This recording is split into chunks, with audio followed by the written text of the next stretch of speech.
Assalamualaikum warahmatullahi taala wabarakatuh.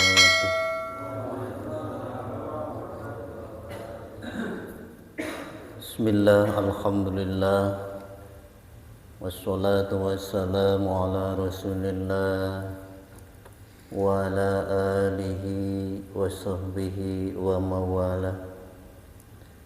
Asyhadu an la ilaha illallah wahdahu la syarika lah wa asyhadu anna Muhammadan abduhu wa rasuluhu la nabiyya ba'dah. Allahumma salli ala sayyidina Muhammadin wa ala alihi wa sahbihi wa sallim. Allahumma nawwir qulubana binurika wa hidayatika wa ma'rifatika wa hdina ila siratikal mustaqim birahmatika ya arhamar rahimin. Amma ba'du.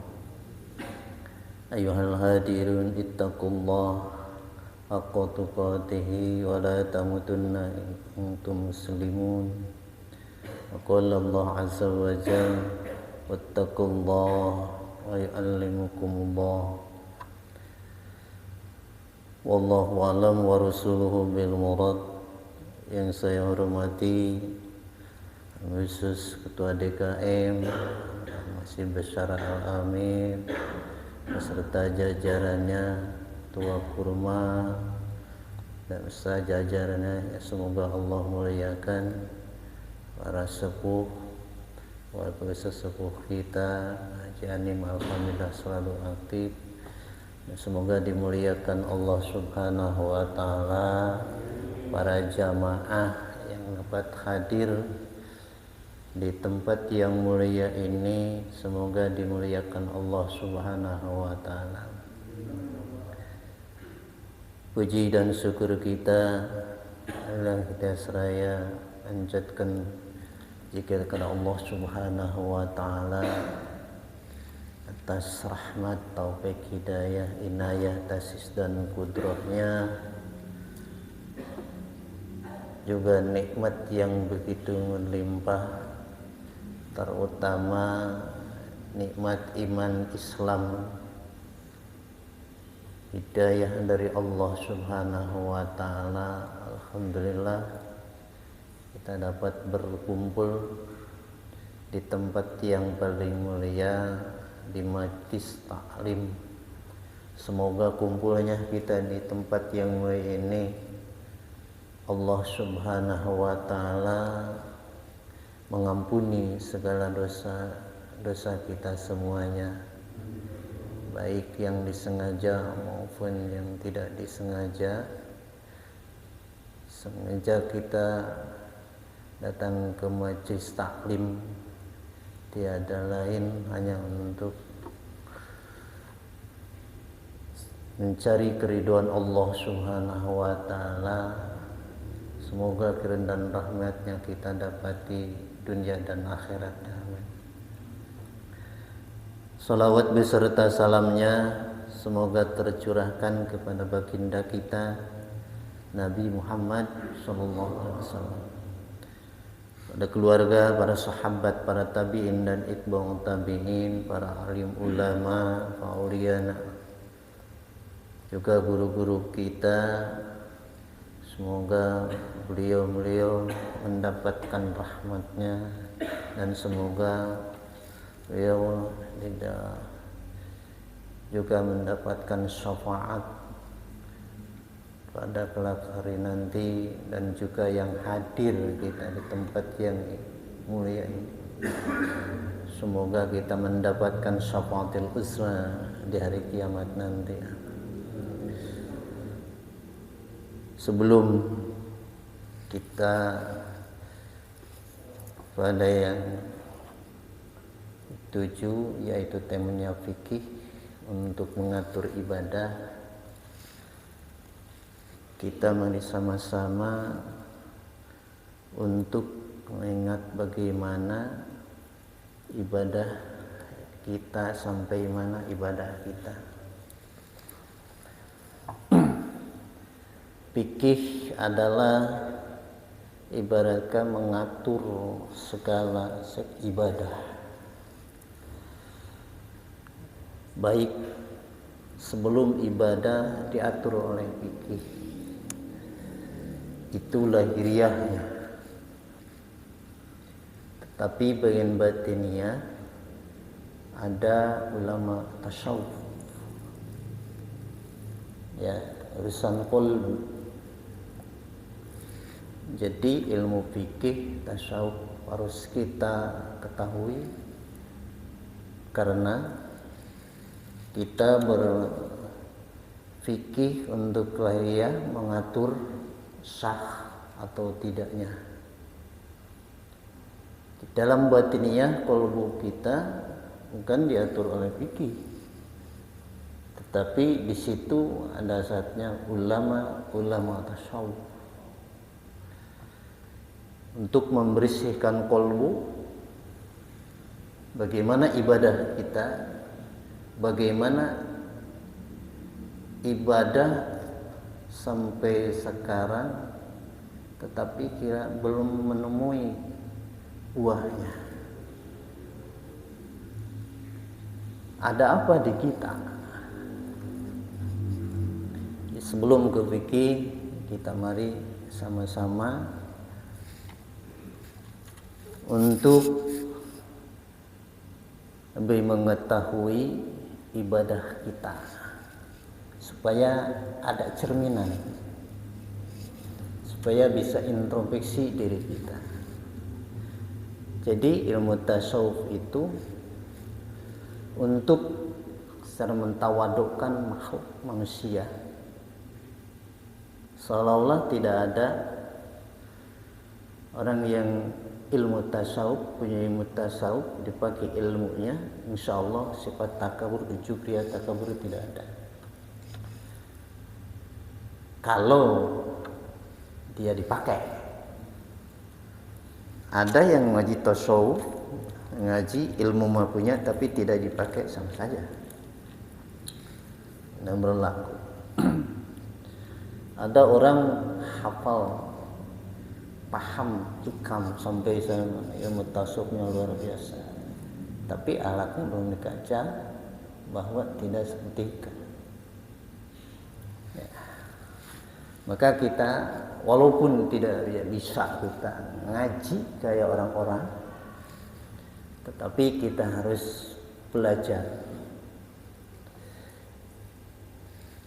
Ibnu Athaillah di dalam kitab hikamnya, kaifa yasrukul qalbu sural akwan muntabat bi mir'atih. Sedikitnya Pak ya, sebelum kita ke fikih, kita untuk membersihkan qalbu kita. Qalbu itu kita ada cahaya di qalbu. Kenapa qalbu kita tidak ada cahayanya? Atau kita bertanya kepada diri kita masing-masing, sudah bercahaya atau tidaknya qalbu kita? Kalau belum kita bercahaya hati kita, maka kita harus belajar. Karena orang mau berangkat kepada Allah Subhanahu wa ta'ala harus suci qalbunya, hatinya. Maka bagaimana hati kita bercahaya sedangkan kita yang terbayang itu adalah makhluk. Mana kita yang terbayang, contoh kita di dalam istighfar, kita baca tasbih, kita sholat. Sholat, bahwa sholat itu tahu bahwa kita itu menghadap Allah. Kita ngobrol dengan Allah. Baca Al-Quran, kita bicara dengan Allah. Kita istighfar, ya kita mohon ampunan kepada Allah. Jadi seolah-olah Ya yakin dengan seyakin-yakinnya kita ini adalah berhadapan dengan Allah. Kenapa hati kita tidak mengingat lupa pada Allah di waktu masa istighfar? Ya, terkadang kita di sholat aja belum bisa mengakui bahwa kita lagi sholat. Hati kita merasa lagi sholat. Ketika kita merasa udah sholat, berarti ibaratnya hati kita masih melempem. Ya. Supaya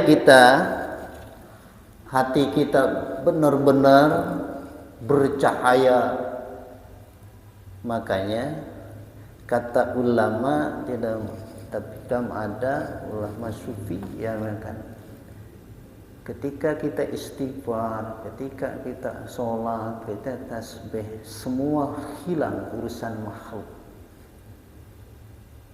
Berarti kita hanyalah yang terbayang oleh kita itu adalah kita menghadap Allah Subhanahu wa ta'ala. Insya Allah ketika hati kita sudah bisa begitu, insya Allah hati kita akan bersinar. Ada cahaya Allah Subhanahu, nur Allah.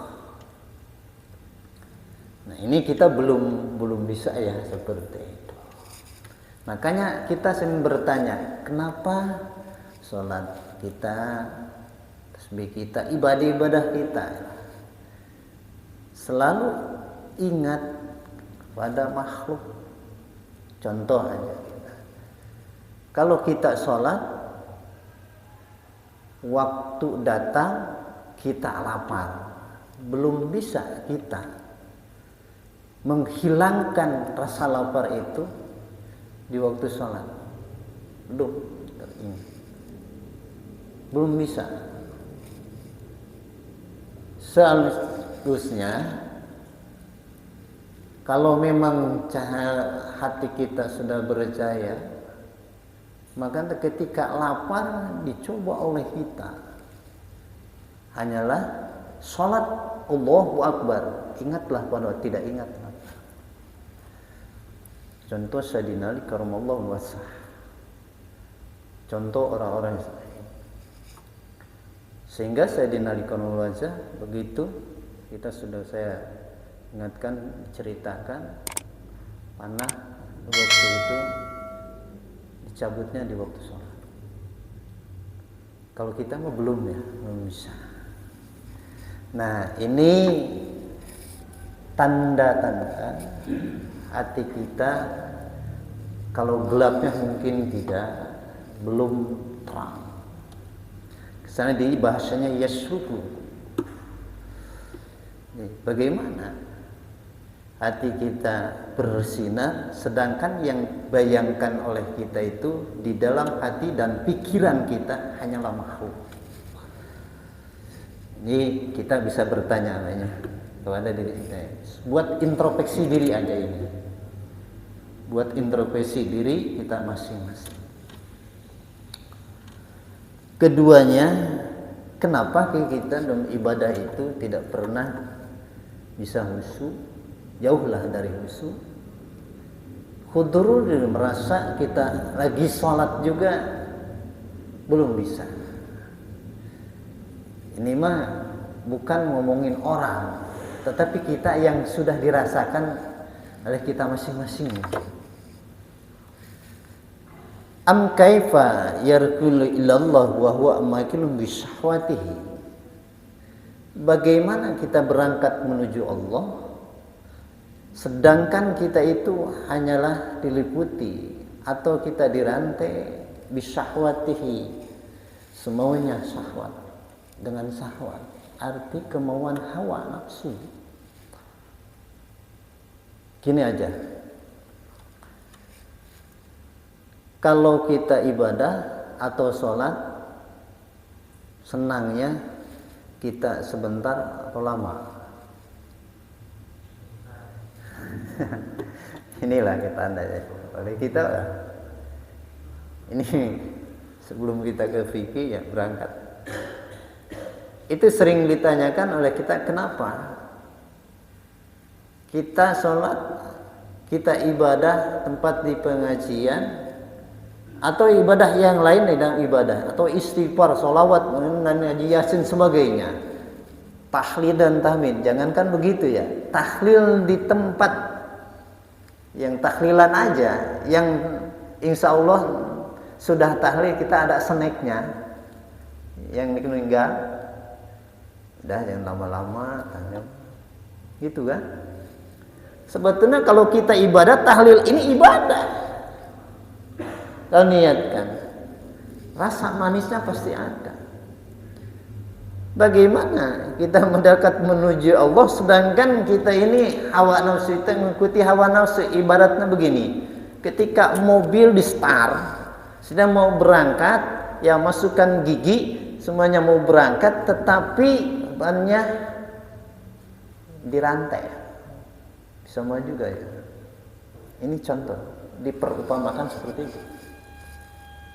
Motor lah kita, atau kita motor standar 2 aja, mungkin bannya kita nyampe ke bumi kan, ya nggak bisa jalan kan, nah nggak bisa. Ini seperti itu. Makanya kita kenapa manisnya ibadah itu kita belum merasakan.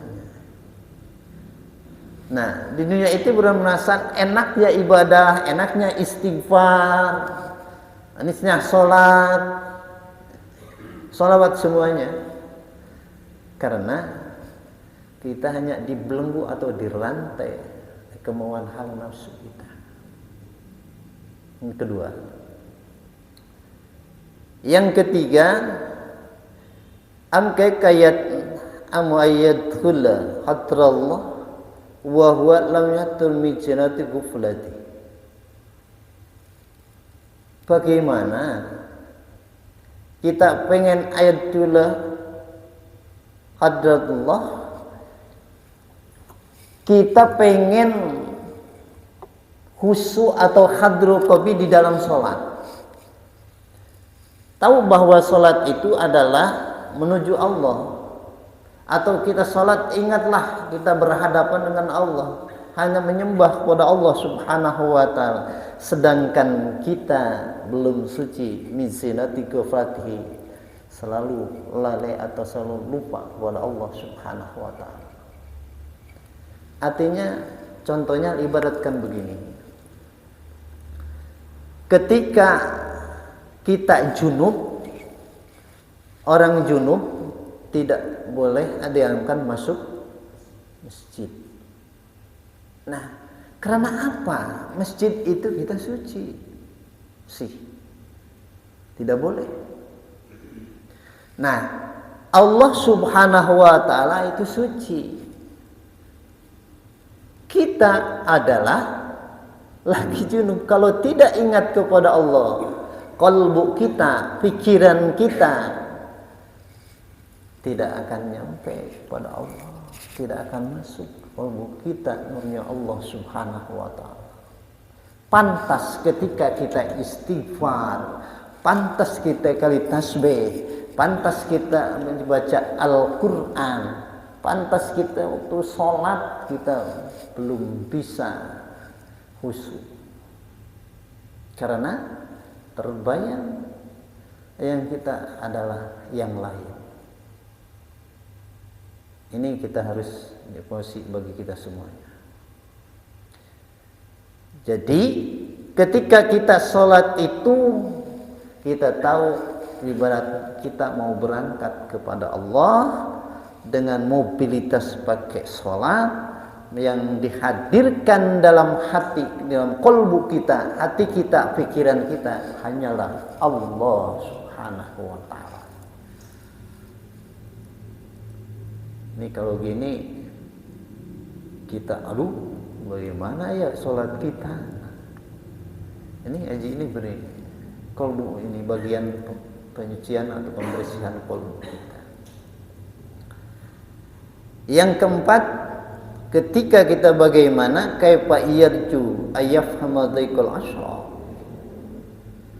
wa huwa lamatub min hafwatihi. Kita kan selalu begini, tahu bahwa salat itu adalah menuju Allah, istighfar itu ampunan dari Allah. Bagaimana mendapatkan ampunan dari Allah Subhanahu wa taala sedangkan kita hanya diliputi oleh bayangan yang lain? Ini ibarat begini. Kita ngobrol. Ini Bapak contohnya si A ngobrol dengan si B. Otomatis ngobrol itu berhadapan tatap muka. Ketika kita misalkan si A atau si B, kita ngobrol bukan tatap muka, berpai muka, malah membelakangi. Nah, kita beribadah kepada Allah Subhanahu wa taala, istighfar dan sebagainya, salat dan sebagainya. Kita yang baca Al-Qur'an, tetapi kalbu kita dan pikiran kita yang hadir bayangan kita dan kalbu kita bukan Allah.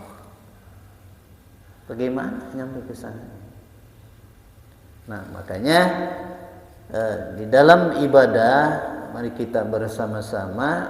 Saya masih ada sisa-sisa hidup kita, umur kita, sedikit-sedikit kita belajar. Tanpa belajar tidak ada yang bisa. Ya, langsung maka bercermin kita dapat contoh dari kehidupan kita. Kita lahir ke dunia ini tidak langsung bisa apa-apa kan. Misalkan bisa ini, bisa itu, tahu ini, tidak. Jangankan kalau lain bahwa ibu kita yang melahirkan kita itu belum tahu.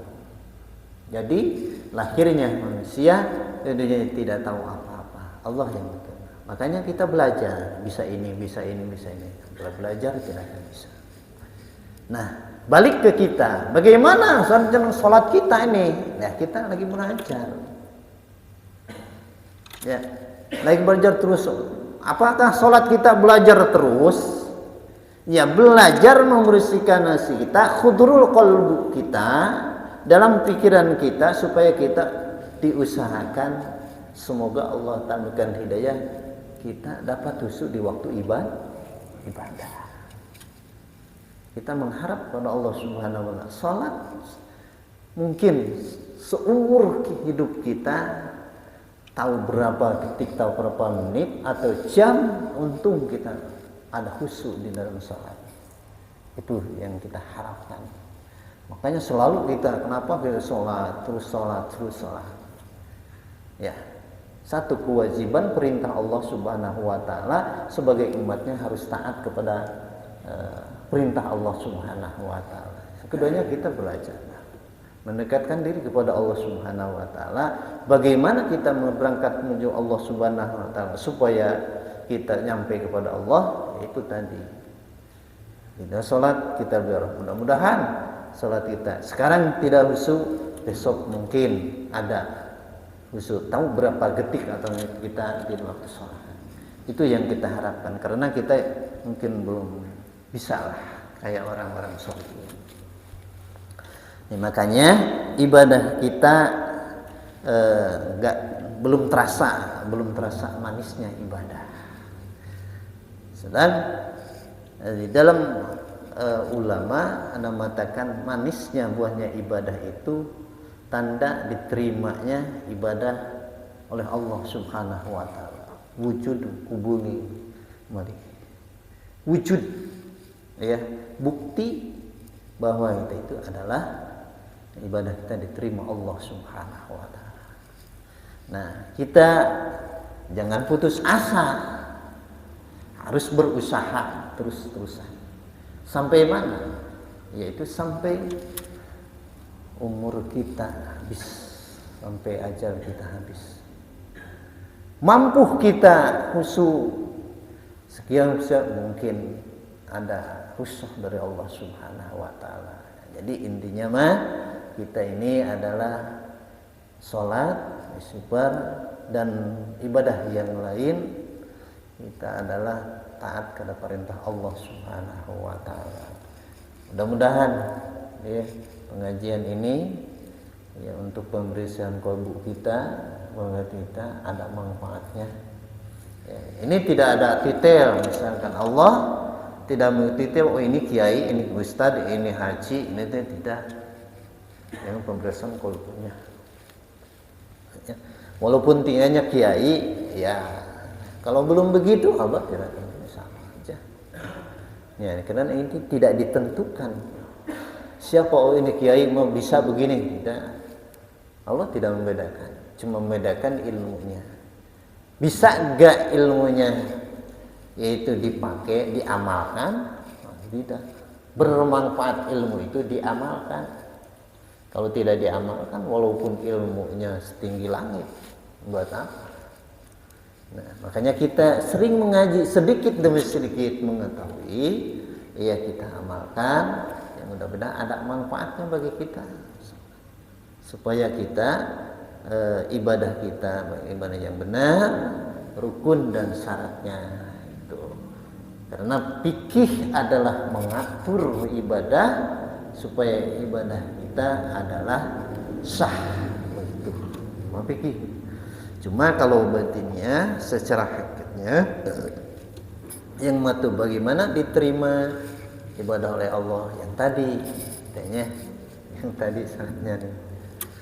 Terus kita sholat atau istighfar, kita yang dibayangkan itu bukan yang lain, utang tidak ada terbayang, apalagi marah pada siapapun tidak ada, hanyalah Allah Subhanahu wa taala. Jadi kita di waktu ibadah hilangkanlah semua yang ta'aluk atau berkaitan dengan makhluk, hilangkan, hanyalah Allah Subhanahu wa taala. Itulah intinya ibadah itu.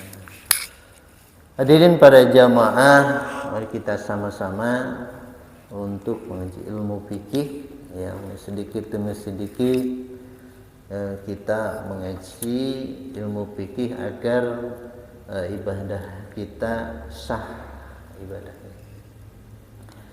Ini sebelum kita pada angkat wudu kemarin, yaitu ada bab air ya. Kemarin air itu ada air yang sedikit, sudah ada yang banyak. Kalau air sedikit hati-hati pakainya. Supaya jangan mustakmal dan mutanajis.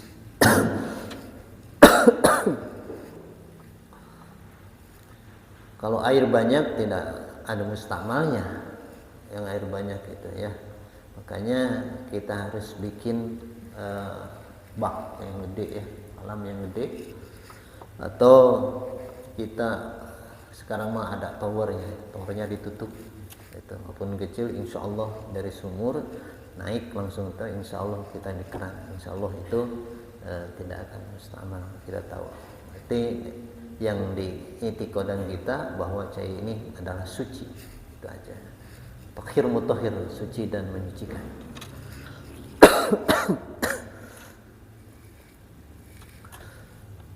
Seterusnya ada sebelum ibadah kita, karena ibadah itu ada berangkat menuju Allah harus suci, ada kotor dalam itu. Ketika kita ada di seseorang, sebelum kita disucikan, ibadah itu tidak yakin, tidak akan diterima. Ini tidak sah ibadahnya, jangankan diterima, sahnya ibadahnya juga tidak sah. Mujibatil gusti syaratun ilajul hasyafah fil farji urujul mani wal haid wan nifas wal winadah. Ini ketika kita junub ya harus kita adus keramas. Kalau keramas itu tidak pakai niat, kalau adus mungkin pakai niat. Keramasnya belum tentu seorang keramas, belum tentu adus. Ya, adus bahasa Jawa beda. Mandi kan? Kalau bahasa Jawa setiap orang mandi adus namanya. Kalau di sini yaitu mestikan orang yang junub, ya adus di sini. Kita mandi di sini semua anggota kita harus kena air, itu adalah adus bahasanya. Bagaimana orang satu ilajul hasyafah fil farji, sudah tahu kita sudah berhubungan dengan istri kita itu seorang junub, maka kita wajib adus. Itu aja. Itu sedikit-sedikit ini. Bagaimana misalkan ini hubungan kita sampai tiba, bukan ini bahasa orang Sunda lain ngabala lain ngejorang, emangnya gini ya. Ada yang bertanya, Kang, bagaimana kalau kita bersetubuh kata sama istri tetapi tidak keluar, wajib ke adusnya? Wajib. Ini yang tidak tahu ilmu ada yang gitu. Bahkan kalau nggak keluar sperma kan enggak. Itu kan ilajul khasyafah fil farji. Yang bertanya kita masukkan kemaluan kita pada kemaluan perempuan. Mau keluar atau tidak sudah masuk ya wajib adus.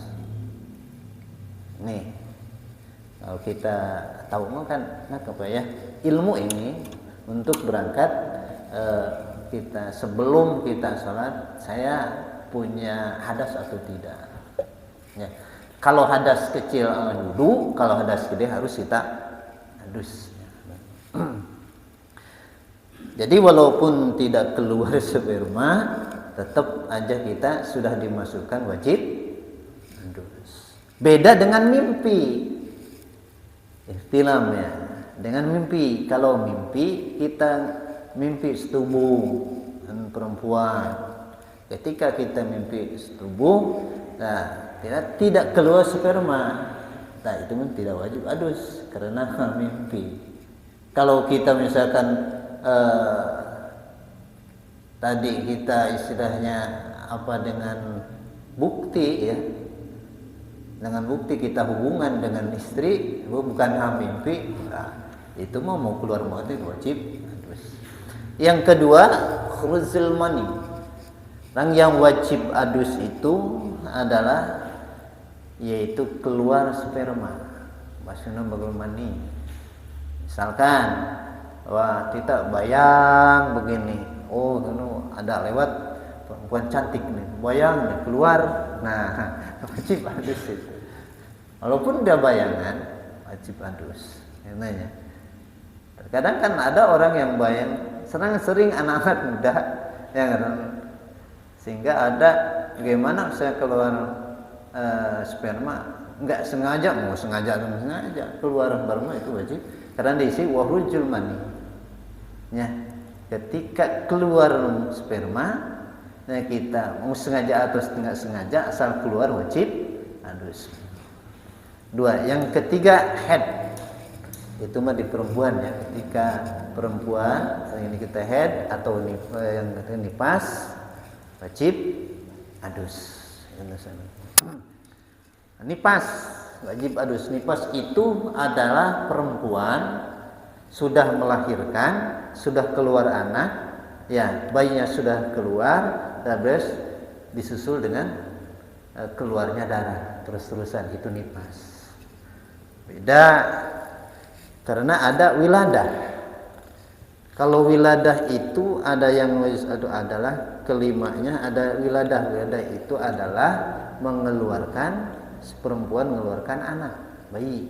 Itu wajib adus. Makanya ada perempuan kamu sudah melahirkan, adus. Oh, jangan lihat dulu. Ya. Perempuan yang kita misalnya langsung nifas atau enggak. Kalau mau bersih sih nggak apa-apa, karena seger ya. Karena adus itu dengan niat kan, ada niatnya. Ya, niatnya nawaitu rapal adasi akbari fardulillah taala. Atau dari Sunda aja, saya niat adus menghilangkan hadas gede fardu karena fardu lillahi ta'ala. Itu aja. Itu dah niatnya. Enggak apa-apa. Ya kalau misalkan tidak disul dengan nifas, ya silakan adus karena wajib sholat. Itu. Yang terakhir maut. Yang wajib diadusi adalah orang yang meninggal. Meninggal wajib diadusi orang yang meninggal. Nah, ada pertanyaan, bagaimana? Ini mungkin ada terjadi ada yang nanyakan, yang bagaimana misalkan ya memang nggak tahu namanya umur, dia itu mungkin sudah malamnya sudah hubungan, ya terus tidur nggak adus dulu kali, ya. Nah hubungan, mungkin aja datang belum mandi, belum adus aja, bagaimana? Ya, sama aja, udah satu aja, yaitu adusnya di waktu menekan mayit, nggak apa-apa. Tanya ada itu ya, yang kita wajib. Ini sebelum kita sholat harus kita bersih dulu dari hadas besar. Ya, baik kita junub. Kalau misalkan kita mimpi ini, ketika mimpi nggak berhubungan dengan istri kita, lenyap, cuma mimpi, terus mimpi kita keluar sperma, kita wajib adusnya. Ya. Bagaimana fardunya adus? Nah, di sini tadi kan yang mewajibkan adus ya, orang itu kan mandi kan hadas gede, hadas besar. Caranya fardunya itu ada dua. Yang pertama an-niyat, ya, nawaitu raf'al hadasi akbari fardhu lillah. Ada kia nawaitu raf'al hadasi akbari injal badani fardhu lillah. Enggak apa-apa niat kaula adus hilangkan hadas besar fardhu Allah taala. Nah, niat itu. Yang keduanya takmim badan bil ma'i, seluruh badan kita harus kena air. Ya, gimana? Ini beda. Wudu dengan adus beda tatanya. Kalau adus tidak ada tartib, kalau wudu ada tartib. Misalkan kalau wudu kan ada tartib. Yang pertama misalkan pertama itu adalah niat, ya, usul wajhi, cuci muka, itu di wudu. Tangan, bagaimana misalkan mendahulukan, misalkan niat, lalu cuci tangan, baru muka, itu wudu. Sah enggak? Karena wajib tartib. Kalau adus di mana saja,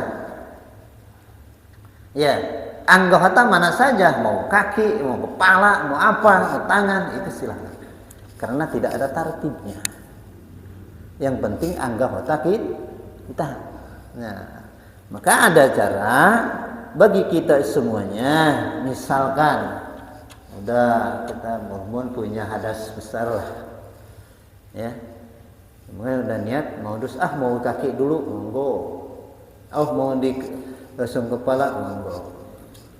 Tetapi ada bagusnya kita ini sebagai kesehatan kita, ya, kalau mandi itu dari bawah, di kaki terus naik ke sini, baru naik ke sini. Itu salah satunya. Itu ada supaya sehat, karena kalau langsung ini kena kita agak panas, makanya ada kejadian besok atau lusa sekian tahun punya penyakit satruk. Karena saraf-saraf itu kena, ya. Kalau di sini kan ngembul ke sini, karena dia ada bun-bun, ya, kemudian jadi ngembul ke sini, kebuang. Oh ya, jadi fardunya yang mewajibkan adus itu ada 6 ya. Yang fardunya adus ada 2. Satu niat, keduanya makan air ke seluruh badan. Ini mah enggak bersulit, ini mah cuma ngasih tahu aja kita ya. Ntar sulitnya prakteknya di sholat nih. Ntar di sholat, kalau di sholat mungkin ya harus praktekin nih. Nah, udah mah gampang, ini mah udah air niat waktu akbari fardhu ta'ala udah tapi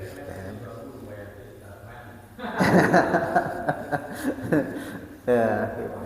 Cuma awas ya, ini syaratnya jangan ada di tubuh kita yang ada seperti getah atau cat yang menghalangi menyentuhnya air ke kulit. Maka harus dibersihin dulu semuanya.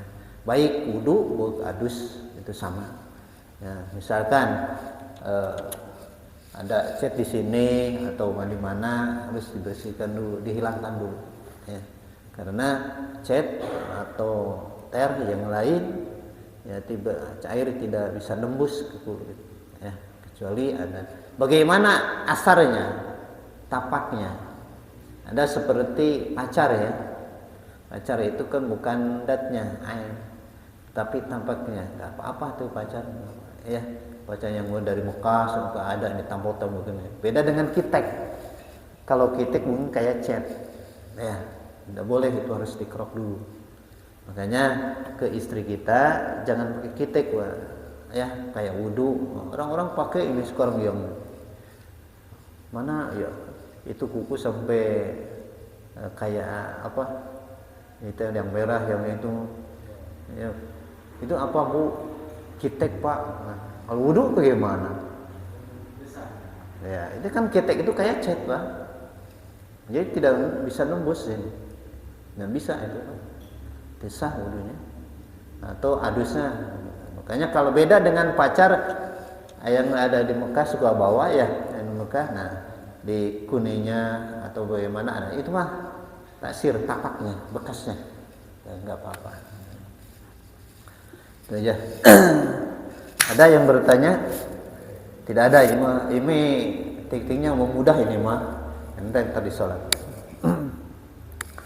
Terusan, pasun syaratnya syurutul wudu asyaratun. Syaratnya wudu. Ketika mau wudu, maka seorang mau wudu harus punya syarat. Yang pertama yaitu al-Islam, karena 10 orang yang wudu itu harus Islam. Ketika bagaimana non-Islam? Nah, sini. Berarti tidak sah. Ya, bukan tidak boleh, tidak sah. Orang yang non-Islam wudunya tidak sah. Ya, karena ada Islam. Ini Islam. Wa tamyiz, yang keduanya adalah cedok bahasa kita mah yaitu udah kan dewasa lah. Bagaimana anak-anak? Misalnya itu mah kan anak-anak itu di bawah belum dewasa itu adalah belajar. Jadi belajar wudu. Ya, belajar wudu. Tamyiz dengan kita kalau tamyiz itu perbedaannya sudah bisa bahasa Sunda itu hideng lah mungkin. Ya, misalnya tamyiz itu bisa membedakan bisa mandi sendiri, terus bisa kan sendiri, bahasanya segala sendiri. Intinya mah umur mau 15 tahun malah hampir balik ya. Itu hampir balik. Kedua, sebelum balik dia itu mungkin udah bisa ya. Mana ini yang bisa membedakan, oh ini benar, oh ini baik menurut dia, itu tamyiz namanya.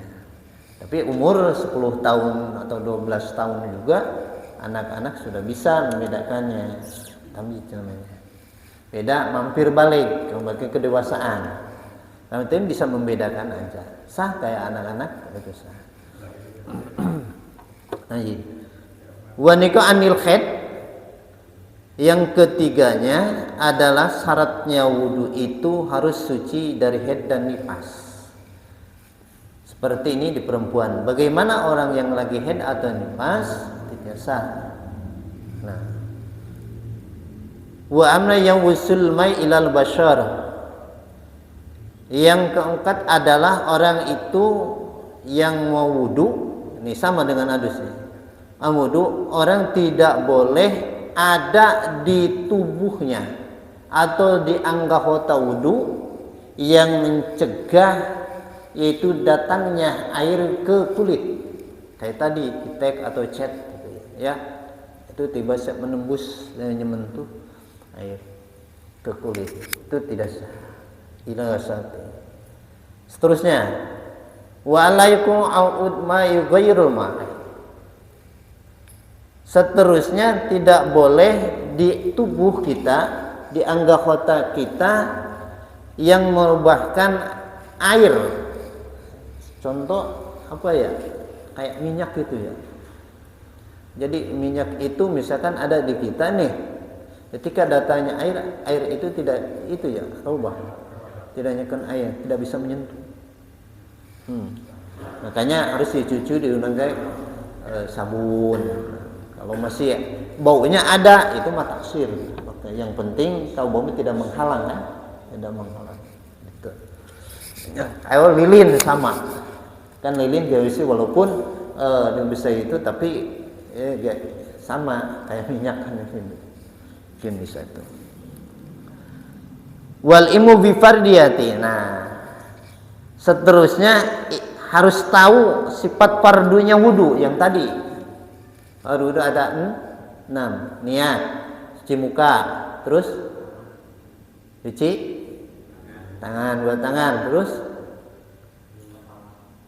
bukan mufara, rambut ya, rambut di kepala. Nah, khususnya yang kelima kaki, 2 sampai ke 6-nya adalah kaki. Tahu itu. Kita harus tahu fardunya wudu. Selain itu berarti kan sunat, nggak apa-apa. Wa alayyatiga fardhan min furudi sunnah. Tidak boleh kita menyangka bahwa contoh kita niat sunat, tidak boleh.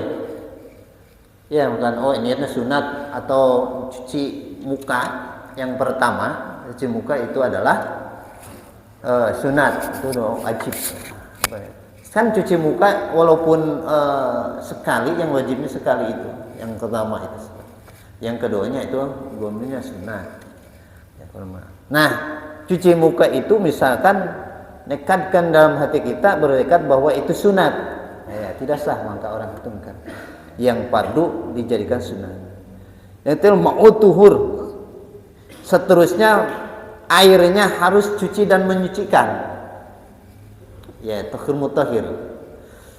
Jainya harus suci dan menyucikan. Ada suci tapi tidak menyucikan. Itu tidak boleh dipakai. Seperti air ini nih. Nih, kita nyangka misalkan air yang sedikit seperti mustamal yang sudah dipakai, kita air 1 ember, kita misalkan udah dipakai cuci tangan, itu mustakmal. Nah, kan tangan kita bersih nih ya, boleh kita diminum, boleh yang lain, tapi tidak bisa dipakai wudu dan adus memakai yang lain. Nah, kita ini kebanyakan kita misalkan kencing, pakai air ya seadanya aja, nggak nimbang nggak apa. Di ember yang kecil tidak boleh itu, takutnya udah mustakmal atau kena mutanajis airnya. Seharusnya yang langsung aja. Wadul waktu. Nah, bagi yang seterusnya masuk waktu sholat bagi orang yang terus-terusan, yaitu mustahil hadas. Orang misalkan ketika sudah wudu ada yang keluar kencing atau kentut, kentut aja gitu. Atau misalkan cing, itu harusnya sudah waktu masuk sholat aja, karena darurat. Beda dengan kita. Kalau kita misalkan wudhu, yang saat wudhu masuk sholat itu misalkan jam 12, itunya kita mau wudhu jam 10, ya nggak apa-apa kalau kita kuat. Tapi orang yang terus-terusan punya hadas, suka punya hadas seperti ini, makanya di waktu masuk waktu aja. Nah, gimana nih sholatnya ntar diatur? Orang yang suka kayak udah tua, ya udah tua katanya, saya mah sudah wudhu, kadang-kadang balik lagi. Kenapa? Suka keluar apa dikencing, atau suka rasa keluar apa gitu, karena mungkin udah tua atau penyakit. Karena ada penyakit, disahkan aja, nggak apa-apa, karena darurat, ya nggak bisa terus-terusan. Dan ibadah bagaimana sholatnya itu kan ada yang diikat mungkin supaya yang penting jangan jat kepada yang lain. Wal muatul li daimil hadas, ya terus bagi orang-orang yang terakhir, bagi yang menghadas wajib yaitu li daimil hadasi terus-terusan. Artinya begini, ketika kita mau sholat wudhu, bagi orang yang terusan hadas, punya hadas, suka kencing begitu, kita begitu wudhu langsung sholat. Makanya disyaratkannya udah masuk waktu. Itu kalau bagi kita mah nggak apa-apa. Ya, itu bagi orang yang tidak imil hadas. Nah, kalau kita tahu nih, mungkin kalau kita mah belum tua lah, atau kita nggak punya penyakit, kan ada yang orang yang berpenyakit. Karena ada yang batal wudhu itu setiap yang keluar dari lawangan kita, ya dengan baik yang belakang atau yang depan, yang keluar apapun batal wudhunya. Ya, situ. Nah, tadi syaratnya wudhu supaya cepet nih ke sholat, ya langsung aja nih. Terus yang membatalkan wudhunya ada 4. Khariju min ahdi sabilain min kubin aw zuburin. Yang membatalkan wudhu ada 4. 1, keluar, yang tadi sebutan baru saja nih. Yang keluar dari salah satunya adalah pelawangan kita, baik yang depan maupun yang belakang. Keluar apa saja. Setiap misalkan wudhu, si A wudhu, sudah wudhu, bukan sperma, ada yang keluar dari kelarangan kita atau yang belakang, itu batal wudhunya, harus wudhu lagi. Makanya yang tadi, bagi orang-orang yang langgeng hadas, terus-terusan yang terusnya, maka harus misalnya waktu masuk waktu. Nih.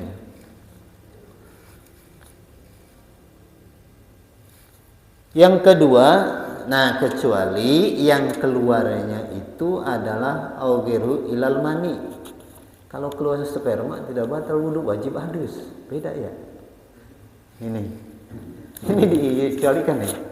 Ya. Di sini kan min qabil dubin aurihin au ghairihi. Ya, yang lain illal mani, kecuali keluarnya sperma. Misalkan itu mah enggak batal wudhu tapi wajib hadus.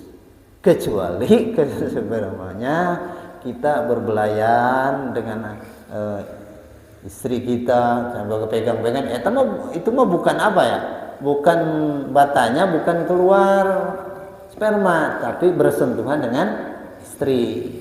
Beda ya. Kecuali mani Pak ya, kalau misalkan kita bayang begini nih, udah wudhu nongkrong begini, bayang menghayal-hayal itu keluar ya wudhunya nggak batal tapi wajib hadus. Kan punya hadas gede, Kan ada hadas gede, wajibnya syaratan sholat itu kan suci dari hadas kecil dan hadas besar. Nah itu, itu kan apa? Ini kelaturan Quran Allah Subhanahu Wa Taala ada apa gitu? Otomatis. Cuma mungkinkah? Bagaimana misalkan kita keluar mani dengan udah wudu tapi keluar mani enggak sentuh apa-apa karena bayang wajib adusnya pasti batalkah wudu apa enggak di sini, tetapi kalau kita adusnya nih ya ketika adus kita apakan yang ini raba ya ini itu raba ya itu bukan karena keluar maninya, kita mungkin di apa larangan kita ya pegang itu batal wudunya. Kalau bisa ya silakan. Mungkin kalau kita apa lagi mandi keluar kentut keluar apa gitu itu maka sudah itu ya tetap aja kita wudu seperti itu. Enggak bisa ngeraksanya kita. Yang kedua itu adalah zawalul akli binaumin au ghairihi. Yang kedua batalnya wudu itu hilang akal. Binaumin sabab tidur, nah, auguri atau lian tidur. Misalnya gini, orang misalkan udah wudu, ketika sudah wudu dia tidur. Tidur bagaimana? Tidurnya illa nama qadi mungkin maq'adau minal ardi, kecuali orang tidurnya duduk, yaitu pantatnya rapat dengan ubin. Nah, bagaimana orangnya? Begini aja, tidak rubah. Bagaimana misalnya contohnya ke Jumat? Makanya khutbah jangan terlalu banyak kan begitu nih. Nah, hanya ada yang gitu nih. Duduk ngangkat. Lah itu mah batal wudunya. Ya, kalau saya lihat aja. Itu harus tahu nih. Ketika kita khutbah, banyak orang yang begini aja nih. Boleh tidur. Lah, misalkan tidur batal enggak wudunya karena duduk. Ya. Ketika duduk kita rubah atau enggak? Misalkan contoh nih, wudunya begini. Ketika kita ngantuk, tidur gak begini. Ya udah batal wudu, jangan malu-malu. Ya, ngangkat dari itu. Batal wudunya. Ya, memakin maq'adahu minal ardi, tetap tidak rubah. Ya kita bisa apa enggak gitu kan? Pasti kita ada rubahnya karena kita enggak bisa tetap aja ada goyahnya. Ya, itu kalau rubah batal wudunya. Ya, nyander terusan begini aja. Kita kadang-kadang begini. Nah, ini ngangkat. Bukan kita dalam arti ngangkat antat kita dari ubin itu ngangkat jauh mau sampai gini enggak. Kalau ngangkat sedikit juga dia ngangkat namanya. Ya. Beda di praktek ibadah, beda seperti contoh ada wasbah di dalam sholat. Nih, loncat. Loncat berarti bukan kayak loncat tinggi begitu, bukan. Ngangkat kaki kita dari ini, itu loncat namanya. Kalau ibadah itu. Makanya orang-orang sekarang yang tidak ngaji fikih, bahkan ngajinya hadis terus. Ya. Hadis terus, bukhari ini hadis begini, kata Ugan begini. Lah fikihnya nggak diaji aturannya, ya menggantikan ada di depan dia itu ada orang ya keluar karena mungkin batal wudunya keluar, mau menggantikan ke sana lah dia kan ngangkat kakinya itu membatal karena wasnya loncat, nggak tahu ilmunya. Di dalam fikih diatur boleh menggantikan sana tapi tidak boleh wasbah loncat artinya kaki kita tetap nyentuh bumi. Ya begini digolosor kan, saret aja sono. Ya ini satu banyak di kita juga. Aku saya lihat baik di mana-mana ada kebanyakan. Ya satu praktek takutnya kita salah ya. Nah, artinya begini aja caranya. Misalkan di sini lowong ya, di sini aja Pak taiknya. Jangan angkat begini. Langsung begini. Ya, jangan begitu. Solokan adanya.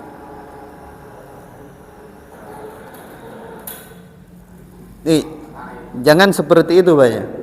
Jadi ini yang ditarik, tetap aja kita. Terus ini juga tarik aja begini. Gak apa-apa. Itu kalau mau menggantikan. Jadi cara praktek ini benar. Jadi ibadah kita jangan mengikuti yang lain, tapi ada aturannya. Ada aturannya karena fikih yang mengaturkan dalam sepraktek ibadah. Yang ketiga yaitu ada yang an-niko bi syarti rozilin, yang batalkan wudu itu adalah kita ada bersentuhan antara laki dan perempuan kabiro ini aznami mighail. Yang ketiga yang batal bersentuhan laki dengan perempuan, tapi pada besar dua-duanya pada besar. Bagaimana laki kecil, misalkan perempuan besar, nggak apa-apa. Sebaliknya, misalkan ada perempuan yang kecil, kita nggak apa-apa, nggak batal. Tapi kalau udah ada syahwat nih, ada balik lah perempuannya ada, batal wudunya kita. Batal cuma balik lah istilahnya. Anak-anak kalau ini udah perawan, kalau dibaratkan orang Sunda mah udah bisa dimakan dagingnya gitu ya. Nih, ada bahasa orang tua begitu. Ya, semacam lauknya. Itu asasnya. Doa ajnabain min ghairi, tapi misalkan bersentuhannya itu langsung ke kulit. Kalau bagaimana sentuhannya, ada pakaian, ada baju, enggak batal itu karena terhalang. Ya, kalau langsung kulit batal wudunya. Ya, itu ini. Yang kuatnya adalah orang yang lain, dalam sebetulnya ada ar-rabi masuk kubuli admin alqi min dubli batni au butni asabi. Yang keempatnya megang misalkan kubul adami. Artinya kubul adami al-faqid duburhi. Nah, kubul bagian belakang yang undur-undurnya itu dipegang sama kita. Itu batal wudu kitanya. Ya bibat nih rehati nih. Ini. Ya, kulit orang gitu kan jadi masalah. Kulit orang mah henteu atuh batal wuduna. Jadi kulit yang lain misalkan kubuli adami, anak Adam, au khoki duburi, anak Adam, tapi kebagaimana kebohong. Nah, kebohong kan anak Adam nih. Kubulnya, kubul anak Adam mau pelangan, kemaluannya, misalnya semuanya. Bibat nih rehati, syaratnya adalah tapak tangan, tapaknya, yang begini, batinnya. Kalau diginiin nggak kelihatan, ini yang batin. Nah berarti ini yang kalau disentuh sama ini maka batal. Contohnya misalkan anak kecil, ya punya anak laki nih, mau kencing, kita sudah wudu, ini aja begini maknanya sama kita. Batal wujud? Enggak, karena bukan ini kalitnya sama ini batal kita. Ya gitu. Pokoknya ilmu gampang, ya mudah. Misalkan mau ke masjid kita mau sholat, anak kita yang kecil mau kencing. Nah, itu kan sukanya begini nih, anak-anak kecil diginiin ya, gini aja, pegang. Ya, pakai belakangnya. Ya, au butuni asofi'i, pakai ini atau pakai jari. Nah, dapet dengan jari kita nih, asofi'i. Tadi reha, ini telapak tangan kita semuanya. Atau pakai ini batal wudunya. Ini artinya ini aja ya, sekitar ini kita batal wudunya. Kalau ini tidak, nah belakangnya tuh. Mudah-mudahan itu sebagai aturan kita untuk ibadah kepada Allah Subhanahu Wa Taala. Semuanya udah tahu aturannya sebelum kita berangkat menuju Allah Subhanahu Wa Taala. Sebelum mempraktekkan wudu, praktekkan sholat itu sih. mudah-mudahan. Apa? Heeh. Heeh.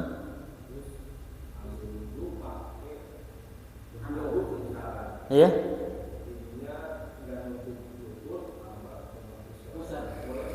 Iya, nggak apa-apa. Sini nggak ada syaratnya. Syarat wudhu harus pakai ini, ya ada. Yang penting karena syarat sahana wudhu itu adalah yang tadi, ya nggak apa-apa. Misalkan cuma bagus ya kan, yang penting kita sopannya.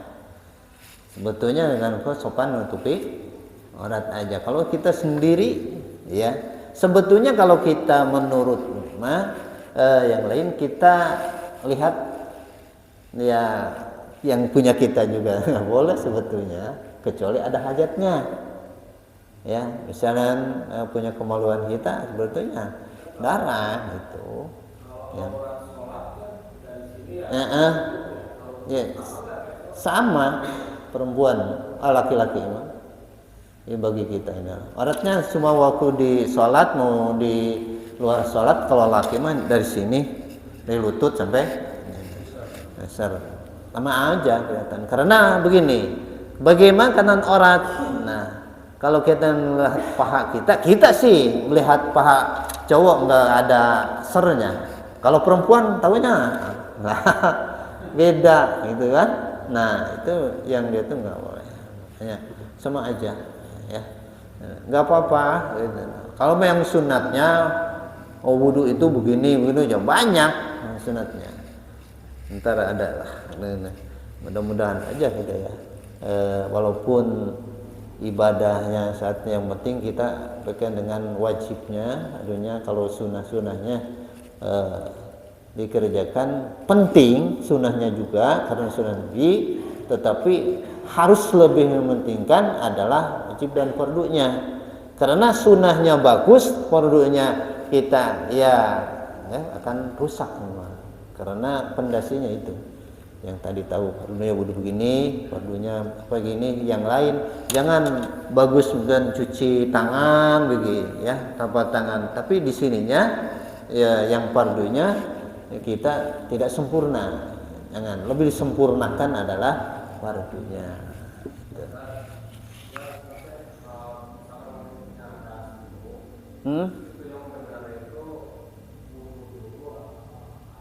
Ya kalau kita langsung nggak adus, disunatkan minimal wudhu. Misalkan ketika kita ya misalkan kita minimal belum wudhu, adus dulu, wudhu dulu aja. Kalau sudah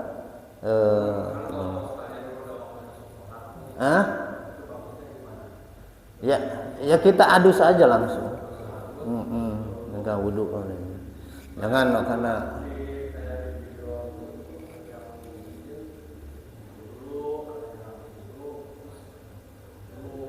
itu angka baiknya. Kita kan jarang orang itu misalkan ya wudhu, takutnya yang kita lebih mengutamakan yang gede. Artinya kita takutnya kita udah wudhu langsung sholat lah, masih wudhu kan kita banyak lupa. Yang pentingnya aja dulu. Sebab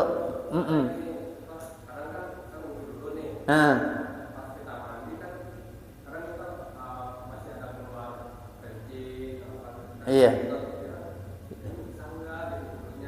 Wudunya batal. Ya, wudu membatal. Tadi yang keluar, pembatal wudu kan udah tahu tadi. Yang semua keluar dari pelawan kita, ya yang depan, yang belakang, keluar apapun, ya batalkan wudunya. Mau kencing, mau yang lain, yang penting batal. Nah, keluar emas juga batal udah. Ya. Ya, lebih baik begitu aja. Nah, kalau misalkan kita udah bersetubuh, ada yang mengatakan bersetubuh, misalkan kita, waduh dingin nih, langsung adus misalnya ya minimal kita udah takutnya kita umur kita nggak tahu kan, gitu.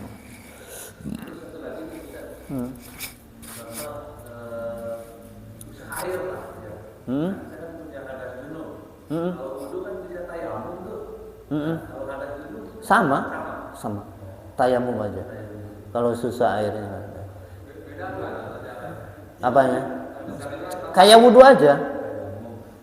Tayamum. Iya, tayamum sama aja gitu. Tayamum, singkat tayamum. Tayamum udah apa kami? Langsung tangan, ya muka, tangan kan, udah selesai. Itu. Mau jangan dibuka. Itu aja saya.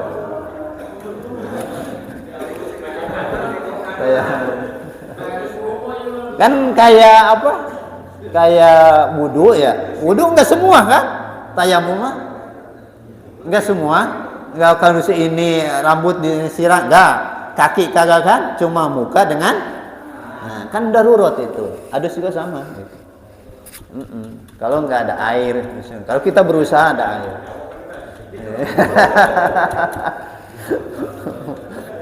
Bagus itu pertanyaan kita yang langka-langka ini kejan masih. Ada lagi pertanyaannya? Apa?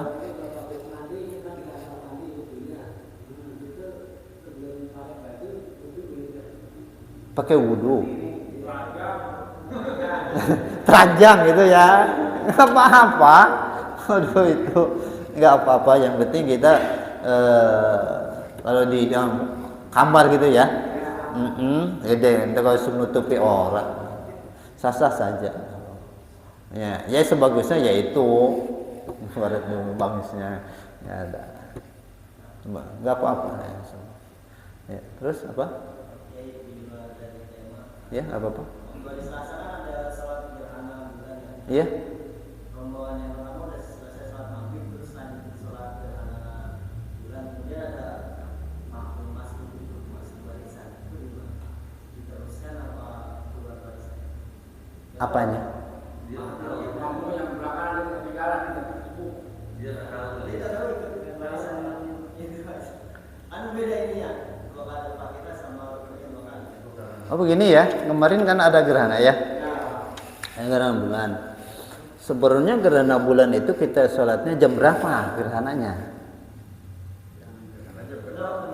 Ya, misalkan jam genap ya gerhana. Jam genap itu sebetulnya dihitung udah waktu masuk sholatnya. Ketika misalkan jam genap sampai jam genap 10 menit, misalkan udah selesai nih gerhananya, tepot ya, ada salat itu waktu juga. Nah, berarti ini mah masbok ya. Masbok itu dikira salat maghrib ya. Enggak apa-apa makmumnya. Dia mah niatnya wajib. Dia niatnya. Kayak kita begini nih. Kita sholat enggak tahu ya. Banyak nih, ada dia nih atau kopi enggak tahu kan kita. Ya. Sholat makmum, bahkan kita niatnya sholat dohor, dohor wajib ya, ternyata dia itu adalah sholat sunat, sah-sah aja kita nggak, karena niatnya dia itu adalah kan wajib, nggak apa-apa.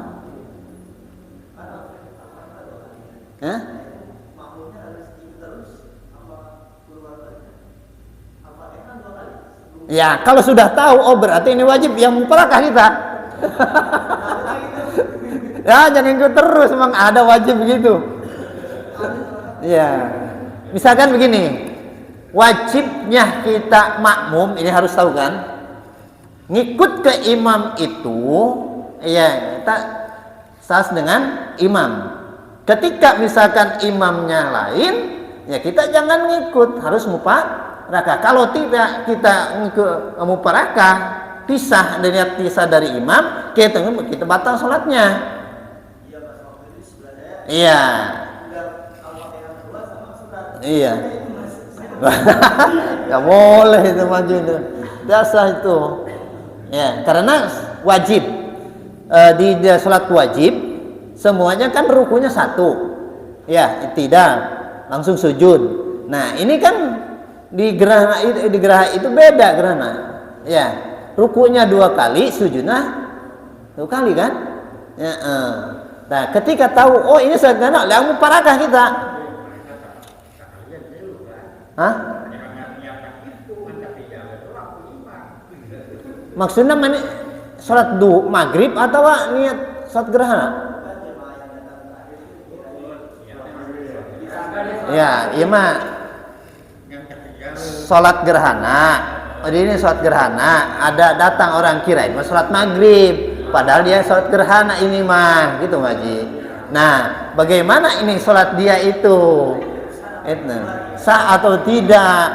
Ya, sebelum tahu ya dia bahwa dia itu ke salat gerhana, berarti ada niat itikadnya dalam hatinya dia itu adalah lagi salat maghrib. Ketika kok rukunya ini 2, nah makmumnya kontak, jangan ngikut dia, muparakah, memisahkan diri, udah jangan ikut imam, karena berarti imam itu bukan salat maghrib, salat gerhana. Kalau kita mau salat gerhana nggak bisa, karena diwajib itu rukunya 1, gerhana ada 2. Nah begitu tuh nggak ada, berarti nambah rukun.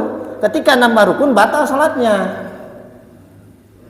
Ya, kalau gerhana memang rukunnya gitu, rukunnya 2.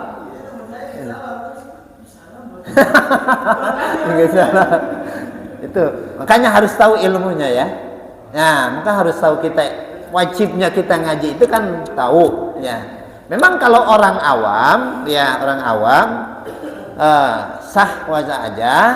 Tetapi kalau mungkin tahu kok maghrib begini nih, nah rukunya ada 2, nah ya beda kan, makanya harus tahu.